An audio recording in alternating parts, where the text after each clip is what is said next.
ಮೊದಲನೇದಾಗಿ ಪ್ರಮುಖವಾಗಿ ಇವತ್ತು ದಿಲ್ಲಿ ಗದ್ದುಗೆಗಾಗಿ ಒಂದು ರೋಚಕ ಕಾಳಗ ನಡೀತಾ ಇದೆ. ರಾಷ್ಟ್ರ ರಾಜಧಾನಿ ಕೈವಶಕ್ಕಾಗಿ ಒಂದಲ್ಲ ಒಂದು ತಂತ್ರಗಳನ್ನ ಮೂರು ಪಕ್ಷಗಳು ಕೂಡ ರೂಪಿಸ್ತಾರೆ ಬರ್ತಾ ಇದೆ. ಸತತ 4ನೇ ಅವಧಿಗೆ ಅಧಿಕಾರಕ್ಕೋಸ್ಕರ ಆ ಸರ್ಕಸ್ ಅನ್ನು ನಡೆಸಿದ್ರೆ 27 ವರ್ಷಗಳಿಂದ ಅಂದ್ರೆ 1998ರಿಂದ ಈಚೆಗೆ ದಿಲ್ಲಿ ಗಾದಿ ಹಿಡಿಯೋ ಕನಸು ಕಂಡ ಬಿಜೆಪಿಗೆ ಈ ಬಾರಿಯ ಚುನಾವಣೆ ಮಾಡು ಇಲ್ಲ ಮಡಿ ಅನ್ನೋ ಹೋರಾಟದಂತಾಗಿದೆ. ಹಾಗೆ 12 ವರ್ಷಗಳಿಂದಲೂ ಕೂಡ ಅಧಿಕಾರದಿಂದ ದೂರ ಉಳಿದುಕೊಂಡಿರುವಂತಹ ಕೈ ಪಡೆಯದ್ದು ಕೂಡ ಅಸ್ತಿತ್ವಕ್ಕಾಗಿ ಕದನ ಏರ್ಪಟ್ಟಿದೆ. ಹಾಗಾದ್ರೆ ದಿಲ್ಲಿ ದಂಗಲ್ ಹೇಗಿದೆ ಈ ರಿಪೋರ್ಟ್ ನೋಡ್ಕೊಂಬನ್ನಿ. ನಾಳಿನ ದೆಹಲಿ ದಂಗಲ್ಗೆ ತ್ರಿಪಕ್ಷ ಸಜ್ಜು.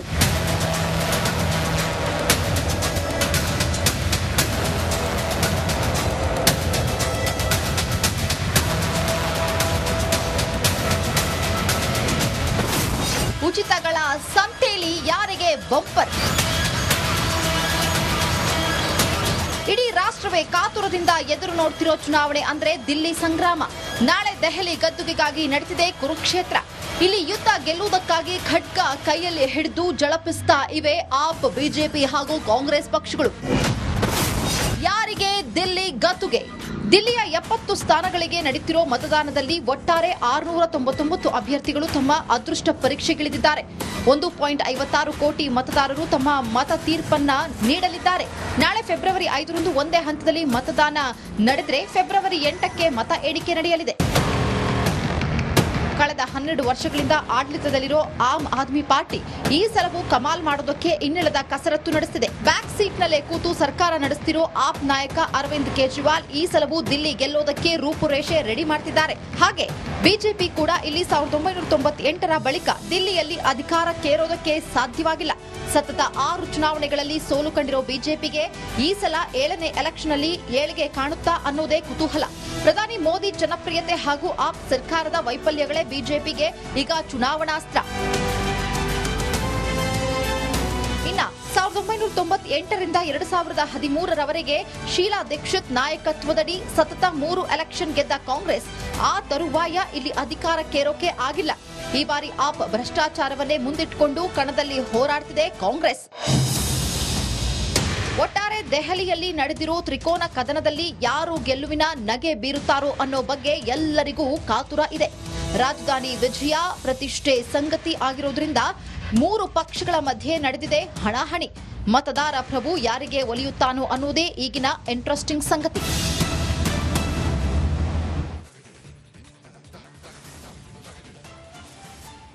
ವೀಕ್ಷಕರೇ, ಇವತ್ತು ಇಡೀ ದೇಶದ ಚಿತ್ತ ನೆಟ್ಟಿರೋದು ನಾಳೆ ನಡೆಯಲಿರುವಂಥ ರಾಷ್ಟ್ರ ರಾಜಧಾನಿ ದೆಹಲಿಯ ಚುನಾವಣೆಯತ್ತ. ನಾಳೆ ದೆಹಲಿಯ ಎಲೆಕ್ಷನ್ ಅಲ್ಲಿ ಒಂದಷ್ಟು ಪ್ರಮುಖ ಅಸ್ತ್ರಗಳನ್ನು ಅಲ್ಲಿ ಬಳಕೆ ಮಾಡಿಕೊಂಡು ಇವತ್ತು 3 ಪಕ್ಷಗಳು ಕೂಡ ಇಷ್ಟು ದಿನ ಚುನಾವಣೆಯ ಪ್ರಚಾರವನ್ನ ಮಾಡಿಕೊಂಡು ಬಂದಿದೆ. ಹಾಗಾದ್ರೆ ಅಲ್ಲಿ ಪ್ರಮುಖವಾಗಿ ಕಂಡು ಬಂದಂಥ ಚುನಾವಣೆಯ ಸಂದರ್ಭದಲ್ಲಿ ಕಂಡು ಬಂದಂಥ ಒಂದಷ್ಟು ಪ್ರಚಾರದ ಪಾಯಿಂಟ್ಗಳನ್ನು ನಾವು ನೋಡ್ತಾ ಹೋಗೋದಾದ್ರೆ ನೋಡಿ, ಮೊದಲಿಗೆ ಹೇಳಬೇಕು ಅಂತಂದ್ರೆ ದೆಹಲಿಯಲ್ಲಿರುವಂಥದ್ದು 70 ಕ್ಷೇತ್ರಗಳು, ಮ್ಯಾಜಿಕ್ ನಂಬರ್ 36. ಈಗ ಆಲ್ರೆಡಿ 67 ಕ್ಷೇತ್ರಗಳಲ್ಲಿ ಆಮ್ ಆದ್ಮಿ ಪಾರ್ಟಿ ಗೆದ್ದಿತ್ತು. ಆದರೆ ಈ ಬಾರಿ 55ರಲ್ಲಿ ಗೆಲ್ತೀವಿ ಅಂತ ಹೇಳಿ ಅರವಿಂದ್ ಕೇಜ್ರಿವಾಲ್ ಅವರು ನಿನ್ನೆ ಅಷ್ಟೇ ಪತ್ರಿಕಾಗೋಷ್ಠಿಯನ್ನ ಕರೆದು ಹೇಳಿದ್ರು. ಅಂದ್ರೆ ಒಂದು ಆಂಟಿ ಇನ್ಕಂಬೆನ್ಸಿ ಇದೆ ಅನ್ನೋದು ಅವ್ರಿಗೂ ಕೂಡ ಗೊತ್ತಾಗಿದೆ. ಅಷ್ಟೇ ಅಲ್ಲದೆ ಈ ಬಾರಿ ಕೇಂದ್ರ ಯೂನಿಯನ್ ಬಜೆಟ್ ಮಂಡನೆ ಆಯ್ತಲ್ಲ, ಅದಾದ ಬಳಿಕ ಈ ಮಧ್ಯಮ ವರ್ಗದವರಿಗೆ ಸಂಬಂಧಪಟ್ಟಂತ ಒಂದಷ್ಟು ಟ್ಯಾಕ್ಸೇಷನ್ ವಿಚಾರವಾಗಿ ಘೋಷಣೆ ಮಾಡ್ತಲ್ಲ, ಮಹತ್ವದ ಘೋಷಣೆ, ಅದರ ಎಫೆಕ್ಟ್ ಎಲ್ಲೋ ಆಮ್ ಆದ್ಮಿ ಪಾರ್ಟಿಗೆ ಬೀಳುತ್ತೆ ಅನ್ನೋ ಲೆಕ್ಕಾಚಾರಗಳು ಕೂಡ ಇದೆ. ಆದರೆ ಹೇಳಕ್ಕಾಗಲ್ಲ ಮತದಾರ ಪ್ರಭು ಯಾವ ವಿಚಾರವಾಗಿ ಮನೆ ಹಾಕ್ತಾನೆ ಅಂತೇಳಿ. ಅಂತಿಮವಾಗಿ ಗೊತ್ತಾಗೋದು 8ನೇ ತಾರೀಕು. ಆದರೆ ಬಿಜೆಪಿ ನಾವು 50 ಕ್ಷೇತ್ರದಲ್ಲಿ ಗೆದ್ದೇ ಗೆಲ್ತೀವಿ ಅಂತೇಳಿ ವಿಶ್ವಾಸವನ್ನ ಇಟ್ಕೊಂಡಿದೆ. 1998ರ ಈಚೆಗೆ ಇಲ್ಲಿಯವರೆಗೂ ಕೂಡ ಬಿಜೆಪಿಗೆ ದೆಹಲಿಯ ಗದ್ದುಗೆಯನ್ನ ಏರೋದಕ್ಕೆ ಸಾಧ್ಯ ಆಗಿಲ್ಲ. ಕಳೆದ 12 ವರ್ಷಗಳಿಂದ ಕಾಂಗ್ರೆಸ್ಗೆ ದೆಹಲಿಯ ಗದ್ದುಗೆಯನ್ನ ಮತ್ತೊಮ್ಮೆ ತಮ್ಮ ಕೈವಶ ಮಾಡಿಕೊಳ್ಳೋದಕ್ಕೆ ಸಾಧ್ಯ ಆಗಿಲ್ಲ.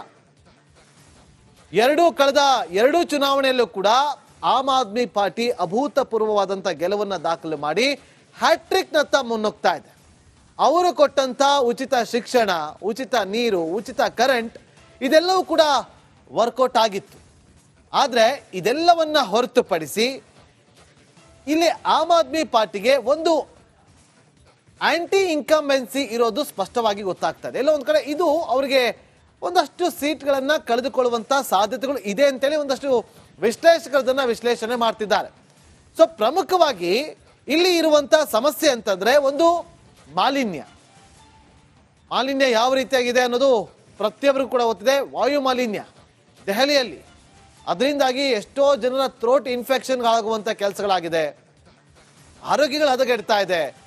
ಇದಕ್ಕೆ ಕಡಿವಾಣ ಹಾಕೋದ್ರಲ್ಲಿ ಎಲ್ಲೋ ಒಂದು ಕಡೆ ಆಮ್ ಆದ್ಮಿ ಪಾರ್ಟಿ ಎಡವುತ್ತಾ ಅನ್ನೋದು ನೇರವಾಗಿ ಅಲ್ಲಿ ಇರುವಂಥ ಬೇರೆ ಬೇರೆ ಪಕ್ಷಗಳು ಪ್ರಚಾರದಲ್ಲಿ ಅದನ್ನು ಹೇಳ್ಕೊಂಡು ಬರ್ತಾ ಇತ್ತು.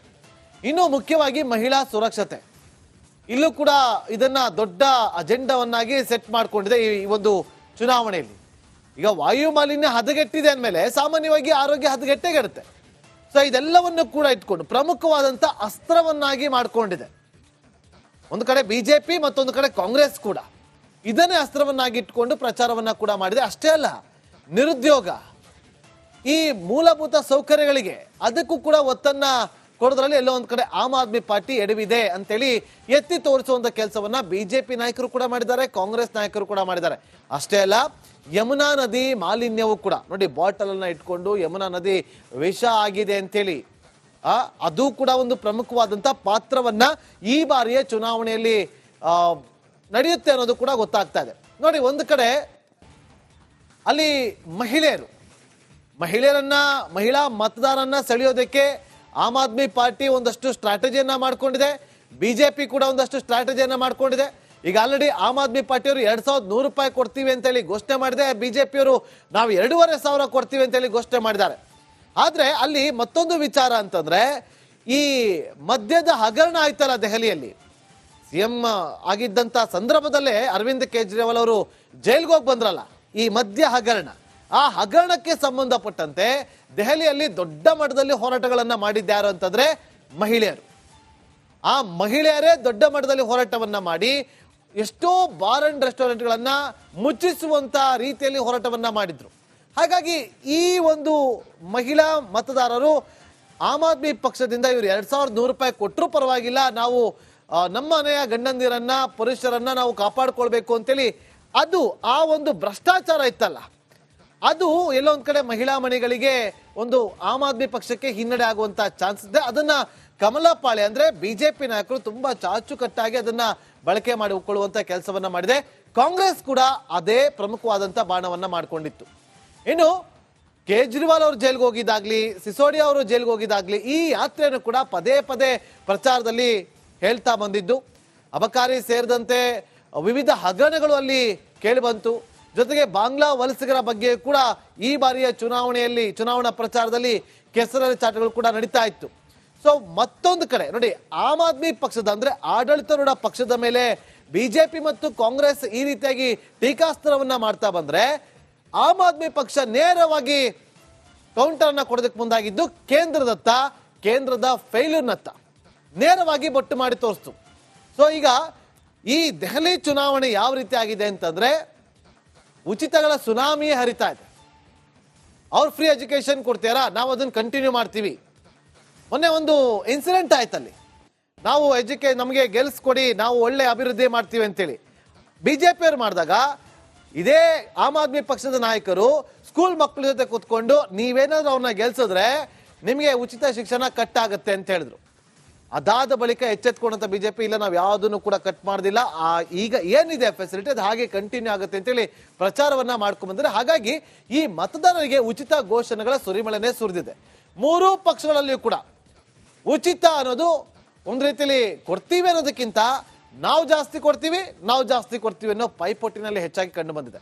ಸೊ ಮಹಿಳೆಯರಿಗೆ ಮೂರು ಪಕ್ಷಗಳಿಂದ ಲಕ್ಷ್ಮಿ ಕಟಾಕ್ಷ ವಲಯತೆ. ಆಮ್ ಆದ್ಮಿ ಪಕ್ಷ 2100 ರೂಪಾಯಿ ಘೋಷಣೆ ಮಾಡಿದೆ, ಬಿಜೆಪಿ 2500 ರೂಪಾಯಿ ಘೋಷಣೆ ಮಾಡಿದೆ, ಕಾಂಗ್ರೆಸ್ನವರು ಕೂಡ 2500 ರೂಪಾಯಿ ಕೊಡ್ತೀವಿ ಅಂತ ಹೇಳಿದ್ದಾರೆ.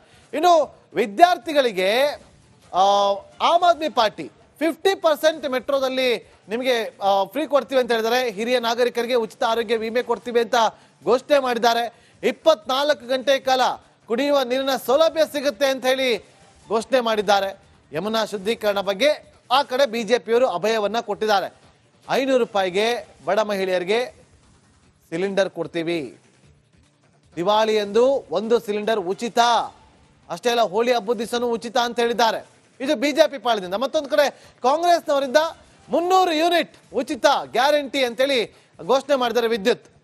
ಇನ್ನು 500 ರೂಪಾಯಿಗೆ ನಾವು ಕೂಡ ಕೊಡ್ತೀವಿ ಅಂತೇಳಿ ಕೈ ನಾಯಕರು ಕೂಡ ಘೋಷಣೆಯನ್ನ ಮಾಡ್ಕೊಂಡಿದ್ದಾರೆ. ಸೊ 25 ಲಕ್ಷ ರೂಪಾಯಿ ಆರೋಗ್ಯ ವಿಮೆ ಬಗ್ಗೆ ಆಶ್ವಾಸನೆ ಕೊಡಿ. ನೋಡಿ, ಏನೇ ಆಶ್ವಾಸನೆ ಕೊಡಿ, ಕೆಲವೊಂದು ರಾಜ್ಯಗಳಲ್ಲಿ ಚುನಾವಣೆ ನಡೀಬೇಕಾದ್ರೆ ಒಂದು ಜಾತಿ ಆಧಾರಿತವಾಗಿ ಒಂದಷ್ಟು ಡಿಸೈಡಿಂಗ್ ಆಗುತ್ತೆ. ಆದ್ರೆ ದೆಹಲಿಯಲ್ಲಿ ಹಾಗಾಗೋದಿಲ್ಲ. ಜಾತಿಯನ್ನ ಬದಿಗಿಟ್ರೆ ಧರ್ಮದ ವಿಚಾರವಾಗಿ ಅಲ್ಲಿ ಸಾಕಷ್ಟು ಲೆಕ್ಕಾಚಾರಗಳು ಈಗ ದೊಡ್ಡ ಮಟ್ಟದಲ್ಲಿ ನಡೀತಾ ಇದೆ. ಮಹಾಕುಂಭ ಮೇಳ ಕೂಡ ನಡೀತಾ ಇದೆ. ಇದೇ ಸಂದರ್ಭದಲ್ಲಿ ಮೋದಿ ಅವರು ಕೂಡ ಈಗ ಶಾಹಿ ಸ್ನಾನಕ್ಕೆ ಮುಂದಾಗ್ತಾರೆ. ಇದೆಲ್ಲವನ್ನು ಕೂಡ ಲೆಕ್ಕಾಚಾರದಲ್ಲಿ ಇಟ್ಟುಕೊಂಡು ಈ ನಾಳೆ ನಡೆಯುವಂತ ಚುನಾವಣೆಯಲ್ಲಿ ದೆಹಲಿ ಮತದಾರ ಪ್ರಭು ಯಾರಿಗೆ ಮಣೆ ಹಾಕ್ತಾನೆ, ಯಾರಿಗೆ ಗೆಲುವಿನ ಹಾದಿಯನ್ನ ತೋರಿಸ್ತಾನೆ ಅನ್ನೋದು 8ನೇ ತಾರೀಕುವರೆಗೂ ಕೂಡ ನಾವೆಲ್ಲರೂ ಕೂಡ ಕಾಯಬೇಕಾಗುತ್ತೆ.